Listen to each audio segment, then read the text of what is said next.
viewers, this is attorney Naresh Gehi, and today's topic is how to fix your immigration status before Trump becomes president.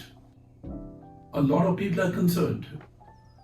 What should be happening if Trump becomes president?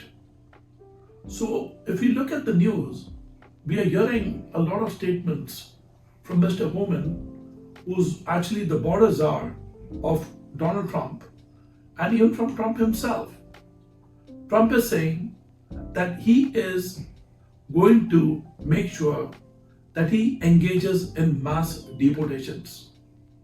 Mass deportations means people who are out of status, people who are undocumented, people who have criminal records in this country, people who have crossed the border and come into this country, people who have deportation orders are very much subject to these vulnerabilities in life. So the question is, how do you fix your immigration status? Number one is there are certain options you may have. And let me just use some quick options. But before we go any further, it's a good idea for you to meet up with an attorney and start thinking about fixing your immigration status. One of the best things you can do, if you came into the United States with a visa, for example, you came in on a B1, B2 visa or a student visa, get married to an American citizen. So the good news is that you'll be covered and you're going to be in good shape. Secondly, if you're a parent who came with a visa and has overstayed the visa over here, and if your children over the age of 21, they can sponsor you for the green card.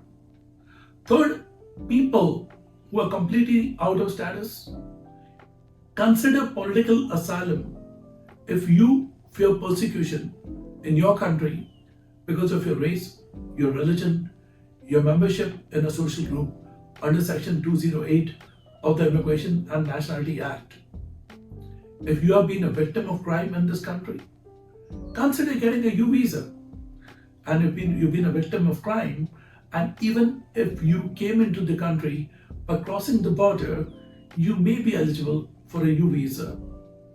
Besides that, sometimes if you cannot find an American citizen, even getting married to a green card holder can be very helpful. So in a sense, there's a very good saying in English, something is better than nothing. So get married to a green card holder, so at least you'll be in good shape. If your previous case was denied, make sure that you start working with a lawyer, speak to him, and there may be light at the end of the tunnel. Besides that, ask your relatives to sponsor you, because it's a good idea to have something, in the pipeline. If you have a deportation order in the past, consider filing a motion to reopen, and that may happen if you can show the court that you had exceptional circumstances, and if you did not receive a notice, you can file for a motion to reopen your in absentia case. So folks, for any further questions, you can reach out Gehi and Associates by calling us at 718-263-5999 or visit gehilaw.com. This is an attorney advertisement. Prior results do not guarantee future outcome. gehilaw.com.